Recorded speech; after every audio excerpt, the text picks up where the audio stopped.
You know what the most dangerous thing in America is, right? Nigga with a library card.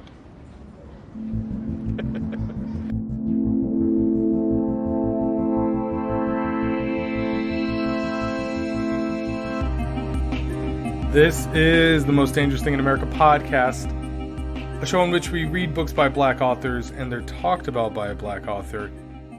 And you can listen if you are black or not black. That is okay. This week on the podcast, we are finishing Vincent Woodard's The Delectable Negro, and I have to say that I'm excited. We're going to finish. We're going to talk about the final chapter 6, give a little overall viewpoint of what we think of the book. I don't always start these podcasts with a preface. My preface for this was that I wasn't the biggest fan of this book. That's the only preface I'll offer. I assume that if you're listening to part 6 of this podcast, you've probably listened to the other parts of the same book. Otherwise, it would be nonsensical to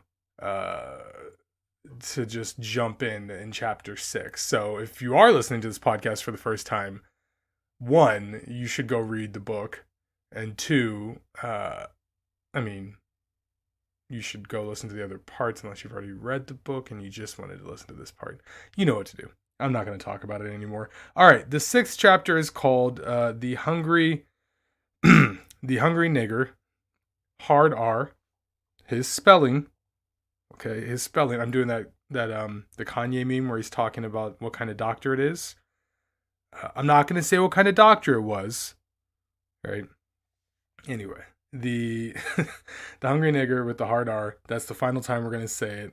And from henceforth, we shall be saying the hungry N-word.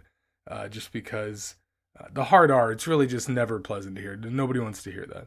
All right. So, but anyway, this chapter is talking about let's see. What's the best way that we can possibly summarize the chapter? I've written down a couple sentences from the introduction, and so hopefully this will kind of sum up the chapter. Through the sacred idea and sacred relationship to his anus, Hemphill builds upon a legacy of black people using their bodies and body parts since slavery to reconfigure the precincts of the sacred and the humane. So here he's talking about Sojourner Truth, Ain't I a Woman, how she, and then also he mentions Frederick Douglass. And what Woodard is hoping to do is use the anus as a, metaphorical space to dissect the problem with discussing specifically black male interiority. Okay, I think that works. And so if I could summarize the chapter in my own words, what I would basically try to say is this. Black people, even more specifically black men, but black people in general in America, but, kind of worldwide in a lot of places, have historically had difficulty with homosexuality. And in doing so, they have cut off, literally, physically, the interior of themselves, the orifice the black male orifice as a place that could be explored. And Woodard is suggesting that we do so metaphorically and I guess probably also too literally and physically, but that's not really the point. The point is that the idea that homosexuality is this foreign concept, this evil brought upon us by the white man, or an offshoot of slavery, or a result of the white man trying to emasculate the black man, etc. Things like this. These are not uncommon ideas, and if that's how we've been approaching homosexuality in the black community, we need to stop. We need to rethink it, and we need to expand our view. And I think that's the basic framework of the chapter in layman's terms. Okay, but so I read one sentence which explains it in Woodard's terms, and here's one more that he mentions at the end of the introduction, towards the ends of the introduction, which I thought were good. He's still talking about Hemphill here, who is tracking an epistemology of the anus rooted in black Christian ideologies and faith practices stemming back to slavery. So I would say that's the other thing is he's trying to reconstruct what the anus can mean, and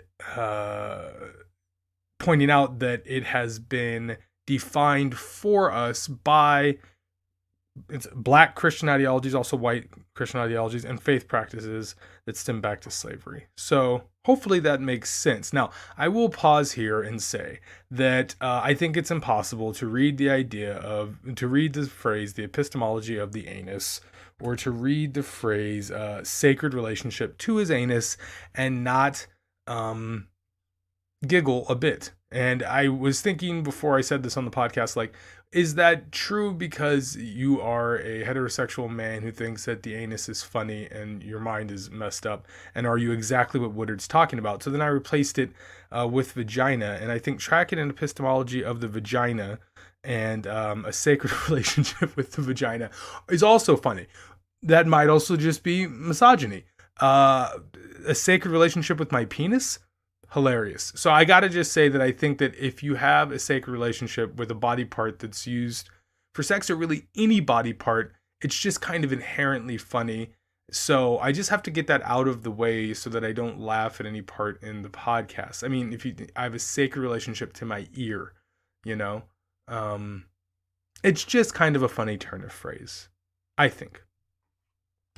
I'm not saying that I'm not immature. I never said that I wasn't. Okay, so then he goes through in the introduction, and like all of his introductions in the book, he lays his groundwork. So he compares the anus to eroticism and black cultural formation, right? And this, and what I mean here is that he compares it to when we're ignoring a certain type of eroticism, when we're ignoring a certain type of black cultural formation, you could say the exclusion of the anus, specifically the black male anus, that orifice, is what part of black culture is formed around. And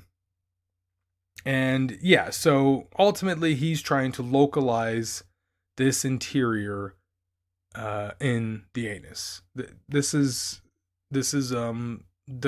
what I like about it is bold, it is provocative, it can even be funny, if you choose to be immature. But I like that it is bold. I like that it is provocative. I like that it does like directly attach it. It doesn't like tiptoe, or, for lack of a better term, maybe this is the right one, pussyfoot around about it. He's saying literally, you're ignoring gay black men, and you're ignoring any kind of homoeroticism that's happened, and you're ignoring the anus, and that is cutting you off from a interior life and a cultural formation that could have been had otherwise. As always, and I said this throughout the book, I think his best work is when he talks about homosexuality. I think it's the most compelling, and I think it's the most interesting. The hunger stuff, I think, in this chapter it does come out, and it's pretty good. It's like, the metaphor seems to make more sense than it usually does. But I still just argue that, in general, just a straightforward presentation of the ideas without the hunger, and just more talking about homosexuality, would have been, like, if it was called The Delectable Negro and it was just about specifically homosexuality, and there was like zero cannibalism whatsoever, and it was just the male bodies as sexual consumption, instead of any kind of the literal consumption, I feel like it would have just been a little bit more focused and better. But I guess that's for the end of this chapter. So just take everything I just said there now and move it to the end of this podcast in your mind. Okay. And the last part of this chapter that's important, this introduction that's important, is that Woodard draws a distinction between homosexuality in slavery and homosexuality now. And one of his big things, he's going to talk about a lot of thinkers, we're not going to get to them all, but among them, Charles Nero, Alice Walker, Toni Morrison is prominently featured. Her novel Beloved is featured. We'll get to that in a moment. And many other writers. And whether he agrees or disagrees with the writers, the one thing that he says that they don't do is do a good job of differentiating between homosexuality now and homosexuality then, and that there needs to be more historical specificity when we're discussing these things. And that is how he gets to the idea of hunger. All right, so we'll try to come back around to that in just a second. But I guess I should say now that, yeah, his point there is that, well, no, we're going to get to it right now. So the next section in this chapter is called the Rape Hunger Dialectic. And I think the basic premise of this section is that rape has overshadowed any talk of homoeroticism, and it's done so because the specifics, the historical specificity required to talk about rape uh, in slavery times, and when we talk about any kind of rape right now, we're talking about homosexual rape, mainly male on male. The we've not been using the specificity necessary to talk about rape of that order at that time. So he talks about not just, I mean, usually nobody has anything negative whatsoever to say against Toni Morrison, but he points out that female writers in particular are preoccupied with rape, and with homosexual rape as the biggest violation. This is something that Charles Nero also talks about. And so then they go in and talk about this scene from Beloved in which there's a chain gang, and everybody is told to get down on their knees, and basically they're gonna blow the overseers. I guess you should perform oral sex. I guess I should use more formal language. Well, I'm not a scholar. It's a podcast. They're gonna blow the overseers or get their heads blown off. And the criticism of this was that, and later on in the book, Morrison mentions that like there were those at, I can't remember the name of the ranch right now. Also, I read Beloved. I don't remember this part at all. I remember other parts about the men, but I don't remember this part. So wonder what that says. But anyway, it's something for the psychoanalyst. The critique here is that Morrison later on also talks about how there were men there, but they would instead of performing homosexual acts with other men, they would masturbate or have sex with animals. And the whole point here is that this is absurdly offensive and homophobic, because it's basically saying I'd rather fuck an animal than perform a homosexual act, and it doesn't take into account all of the different factors going into it and all of that. This would take an incredible amount of parsing, and Woodard doesn't go into it as much, but I imagine that one of the things that has to be said is that a person's inclination beforehand, right? Like, you're not, just the absence of women doesn't mean that you're going to, I guess if you can't have sex for your entire life, well then that would change some things. But if you're not homosexual, I don't know that you can just become homosexual. And I guess obviously the obvious thing that people will point to is prison. I don't have those numbers. I don't know how prevalent that is. But all that to say that masturbation would be an obvious, I feel like the more obvious thing would be masturbation, and then just losing my mind and going and trying to have sex with a woman. If I were, not completely heterosexual, because I guess nobody is, but like mostly heterosexual. I don't know, whatever. But yeah, the sex with animals thing is completely wild. That's so far away from what I could even imagine. And obviously I'm just doing a thought experiment, but like, my thought experiment is, all right, I'm heterosexual. I can't get a woman. I would masturbate. I can't get a woman. I'm going to die if I try to escape to go get a woman. I feel like I probably just die trying. I don't know. I have no idea. And then, I can't get a woman, and, I'm never going to be able to get a woman. All right. I guess it just seems weird to say, all right, I guess I'll try the homosexuality thing, because that's like not how I thought we were supposed to think about homosexuality, but that presupposes that you 100% have to be born gay. And as I recently learned on an episode of Radiolab, that entire idea that we were taught growing up, or at least like it was echoed a lot growing up, is not necessarily true. And I always thought that was just 100% true. So anyway, all of that to say that maybe if you were, check out that episode of Radiolab, by the way. That's not me like saying, I assume that it was 100% born this way. But anyway, That appears to not be the case according to the science. But so if I were on a plantation and my first choice was taken, I guess, yeah, I don't know. It's an impossible thought experiment. But no matter what, Charles Nero and Woodard are right. You wouldn't be fucking animals, right?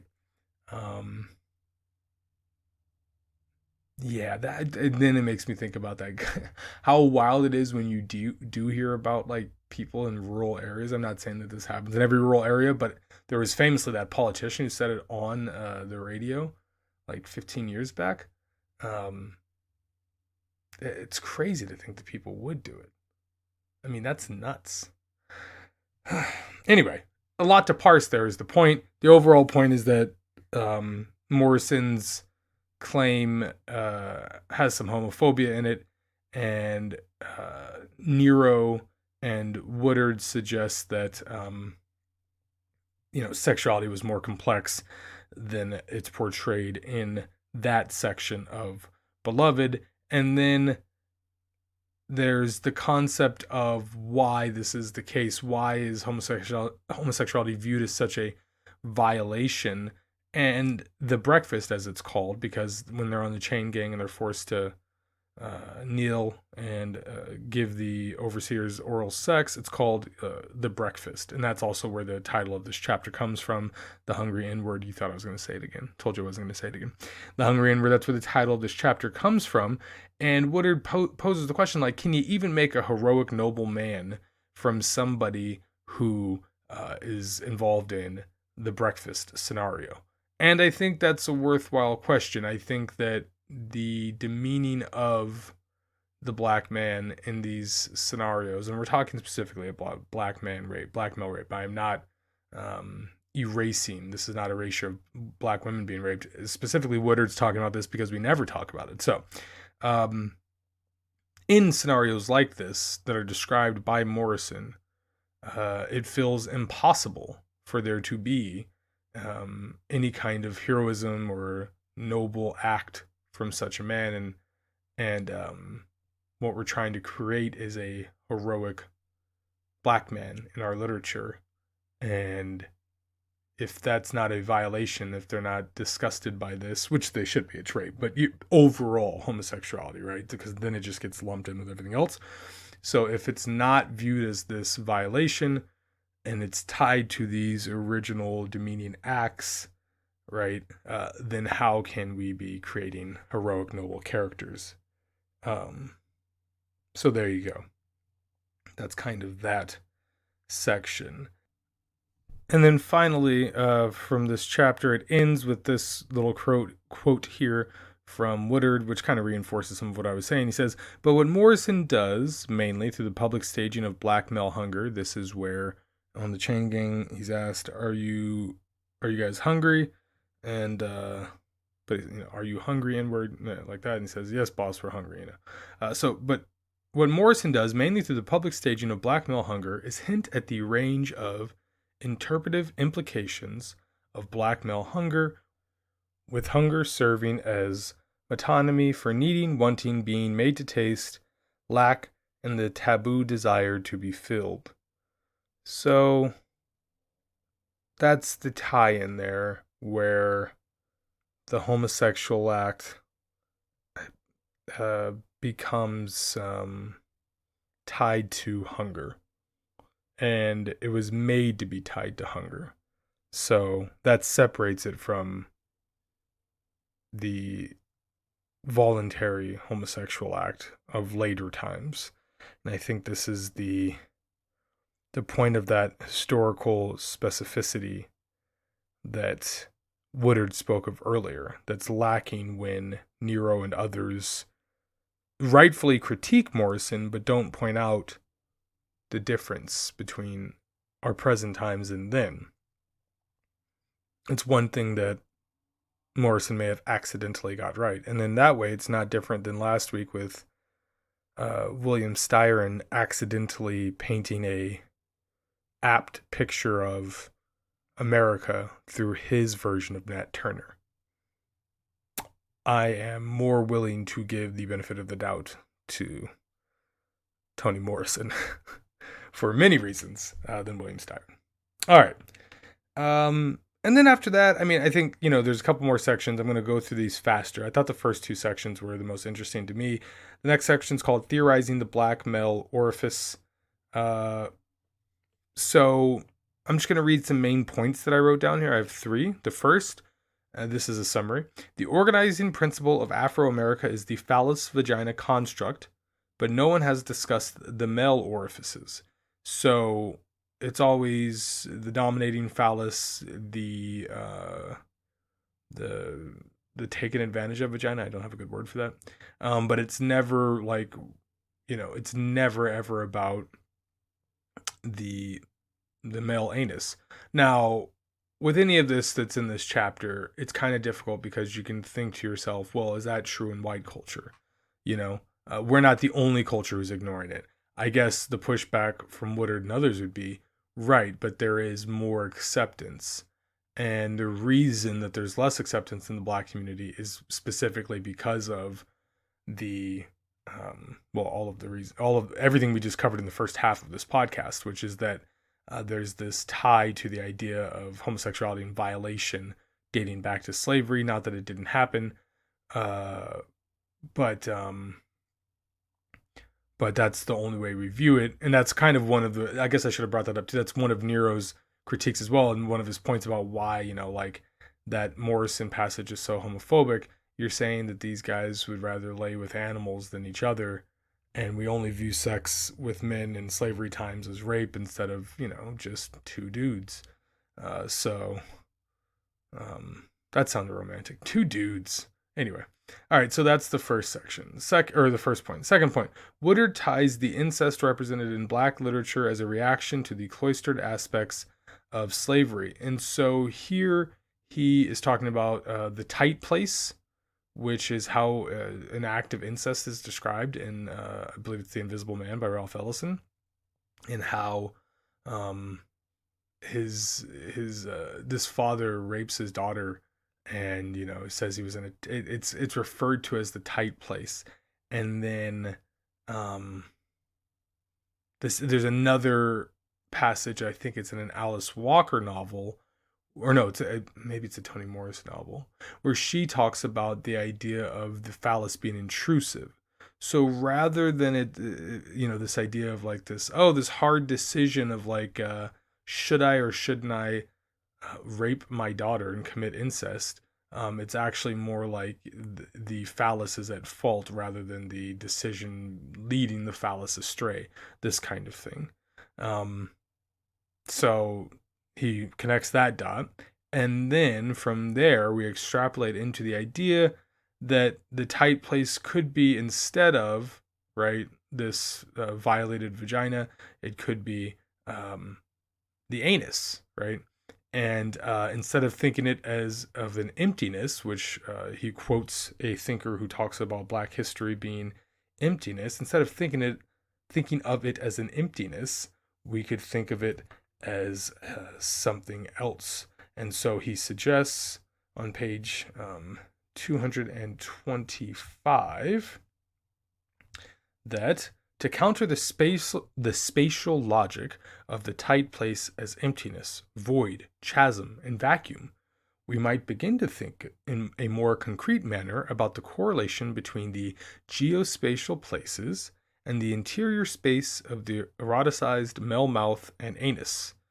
We already have precedents for this way of thinking. With example of Washington, we have the erogenous oral region coinciding with Reconstruction era claims to tilled and harvested land, to postbellum sites of slavery, and to a sense of southern homeland sought after by emancipated slaves.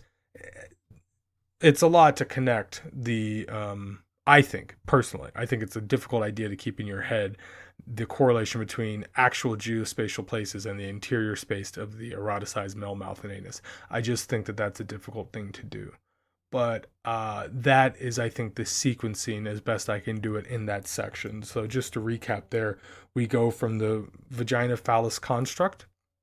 We then move into incest rape in Black literature. and how it is described from male and female perspectives. And then using that, one of those perspectives, the tight place, we then attempt to now deconstruct or just replace for a moment the male or the phallus vagina construct, and instead think of the tight place as the anus and not think of it as emptiness, but connect it to geospatial places.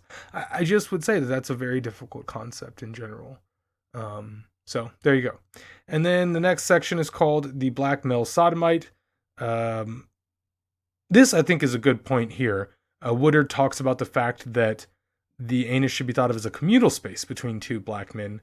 And I thought that was interesting because rather than just think of the gay man alone, outcast and not accepted by his community, instead think of two gay men who could possibly build their lives and their families in the community and be accepted. And that's often not the way that they're thought of. And then so he goes back and gives some evidence of some sexual non-traditional sexual roles. And I'm going to not use the word Western here, even though he uses the word Western. And I'll get to why I'm not going to use the word Western in just 1 second, because I want to read the quote.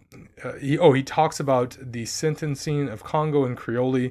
These were two young men who were relatively close in age, but I believe Congo was convicted of raping Creole. They were both sentenced to death. And that part is obviously tragic and terrible, but the salient point of this is that they were two, well, at least one gay black men just trying to, have sex, and that is evidence for gay, relationships. And then he goes on here to talk about other instances of this happening. He mentions that there were laws. There was a separate law by the Quakers for, so he says, the sentencing of Congo and Creole occurred approximately 50 years before the Black Sodomy Act of the Quakers was passed.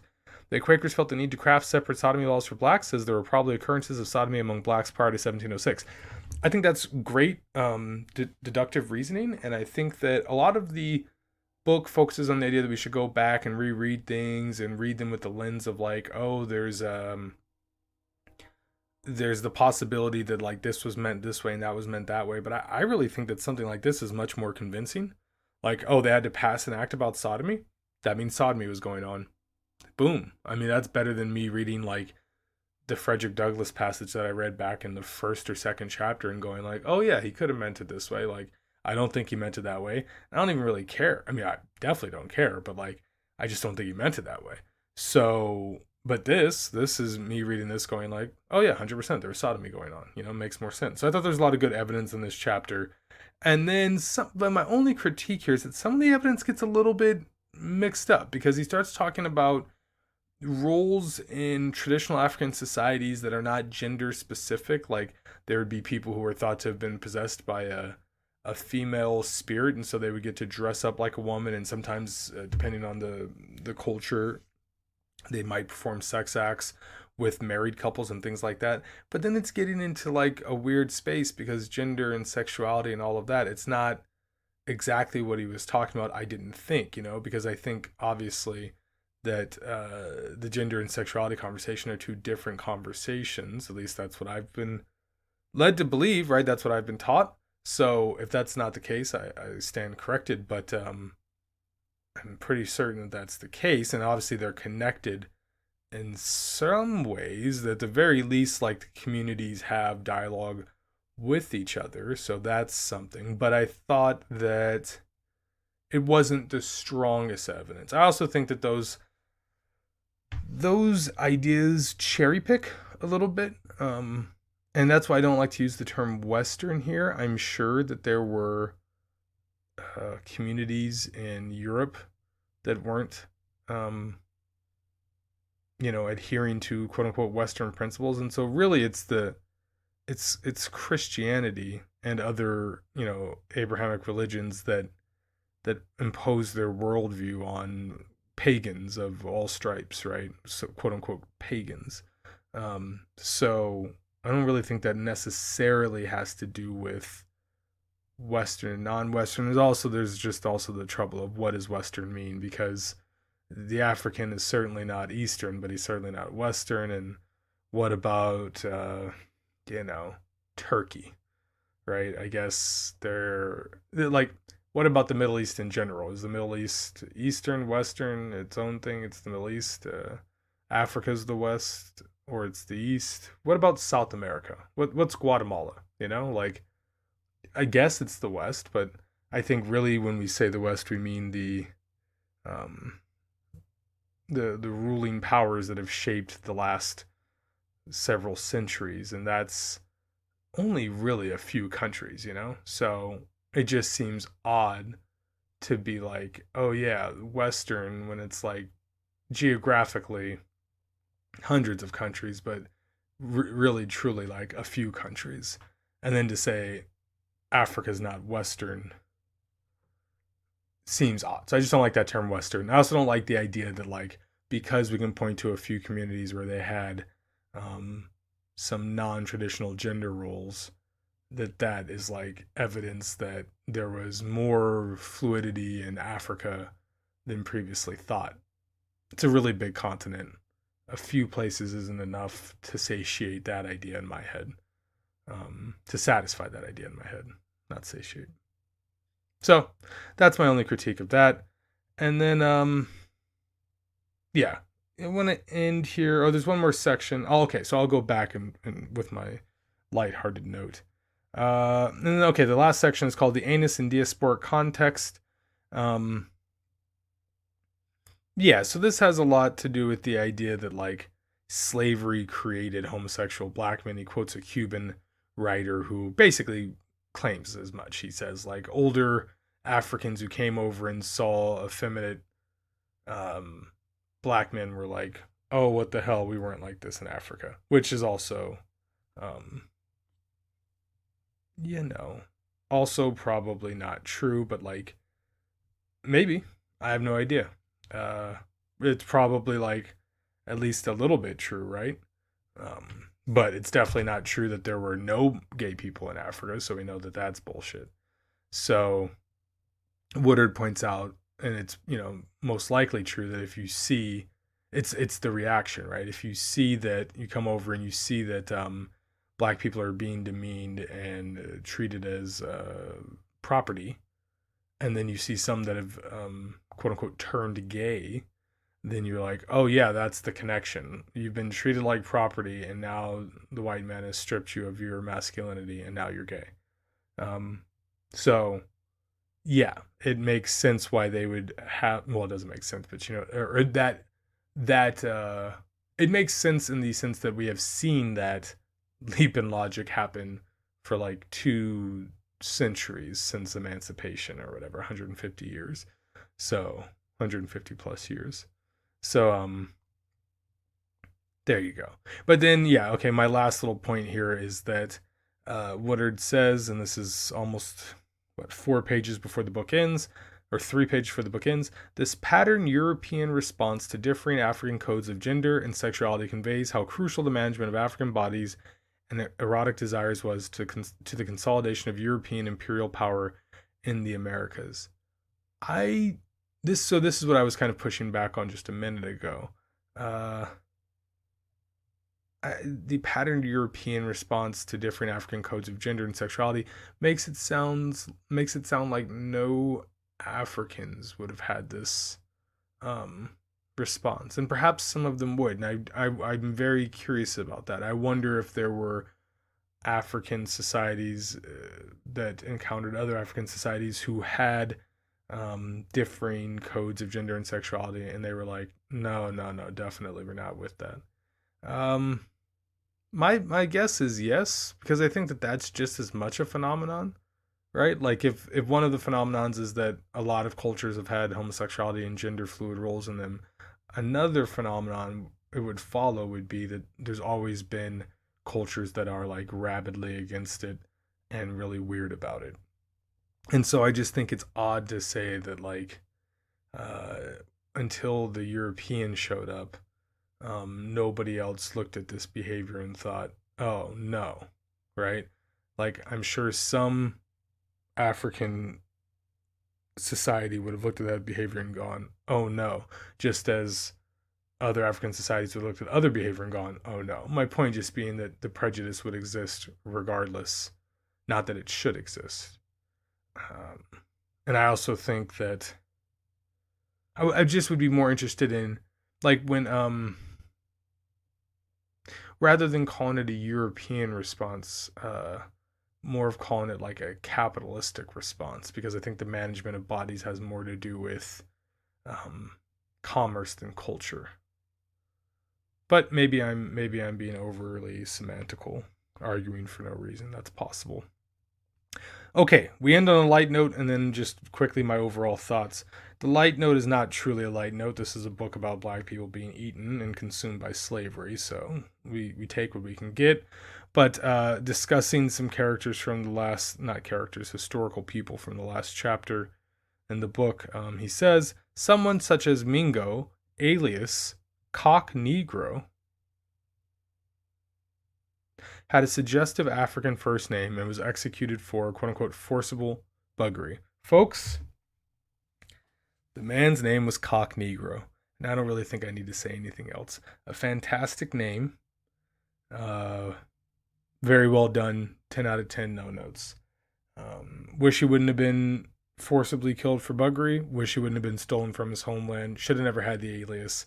That being said, if it wouldn't have been a name that was given to him by white people, it would be a great name for video gaming or something.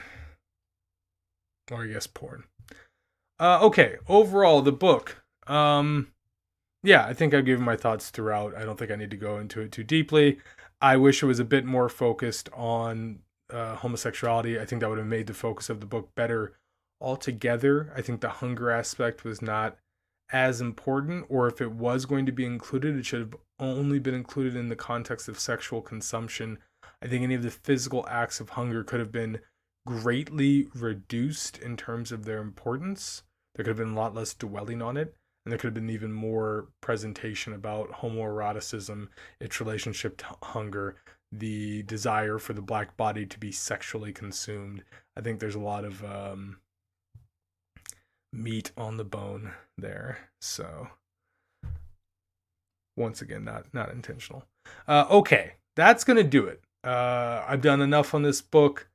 Overall, I would say, though, very difficult read for different reasons than like Fred Moten was a difficult read, but still very difficult read. And mainly because I just thought the first couple of chapters weren't as strong, but the last couple chapters made up for it. But anyway, that's it. That's the Delectable Negro. Next week, I'll be reading a work of fiction and from an indie author, so tune in for that. That'll be next week. And yeah, the week after that, I have already recorded the podcast, and it's a old work of fiction from a black author who passed away, but the book was written in the 1970s. So we have a modern work of fiction next week on October 12th. That'll come out, indie author. And then October 19th, a old piece of fiction from a deceased author. So kind of, oh, and also Vincent Woodard, he also passed away, but this is a modern book. So 3 different books in a row, right? We had nonfiction with a relatively modern author, then a piece of indie fiction with a living author, and then after that, a piece of older fiction. And then after that, we'll go back to the 2 weeks.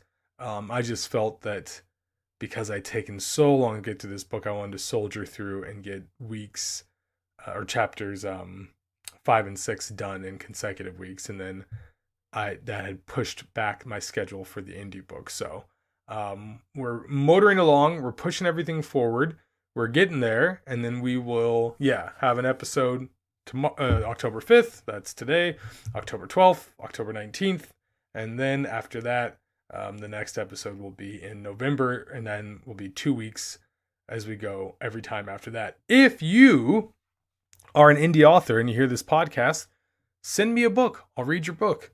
If you are not an indie author and you are listening to this podcast and you know an indie author or just a book in general you have an idea for, comment somewhere on the podcast on the YouTube video somewhere, send me a comment on my website. You can find it all in the show notes, and I will read the book. The last thing before we read the credits is, last week we were talking about slave revolts, and I was talking about successful ones, and I said Nat Turner's slave revolt was the only successful one, and my friend Zachary Ober out of Hangzhou, China, Hangzhou, 中国, he said the Louisiana Slave Rebellion of 1811. So shout out to Zach for that, and I'll have to look into the others that exist. But okay, please rate, review the podcast on iTunes, Spotify. I use Pocket Casts. We're on YouTube. Check out Instagram. We're on TikTok. We don't really use it. The music's by TheKeepRunning. It's in the show notes. If you want to read a book that I wrote, that's in the show notes. Also, that's just nice to support your local podcaster. And yeah, that's gonna do it. So, until next time, stay safe, stay black, and keep reading. This time enough at last. That's not fair. That's not fair at all. There was time now. There was all the time I needed. That's not fair. That's not fair.